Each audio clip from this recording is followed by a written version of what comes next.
Psalm 73:26 onwards. నా శరీరము నా హృదయము క్షీణించిపోయినను దేవుడు నిత్యము నా హృదయమునకు ఆశ్రయదుర్గమును స్వాస్థ్యమునై ఉన్నాడు. నిన్ను విసర్జించు వారు నశించెదరు, నిన్ను విడిచి వ్యభిచరించు వారిని అందరినీ నీవు సంహరించెదవు. నాకైతే దేవుని పొందు ధన్యకరం. నీ సర్వ కార్యములను నేను తెలియజేయనట్లు నేను ప్రభువైన యెహోవా శరణుజొచ్చి ఉన్నాను. దేవుని విడిచి వెళ్ళే వారికి దేవుడు శిక్షనిస్తాడు. అహంకరించిన వారు తప్పకుండా దేవుని ఉగ్రతను వారి జీవితంలో అనుభవిస్తారు.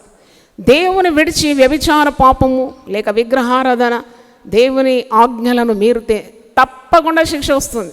ఇప్పుడు ఈ దినాల్లో ఏ శిక్ష రాదండి, అంతా దేవుని కృపనండి, హైపర్ గ్రేస్ అండి, ప్రాస్పెరిటీ గాస్పెల్ అంటారు. ఇదంతా ఉట్టి మాటలు.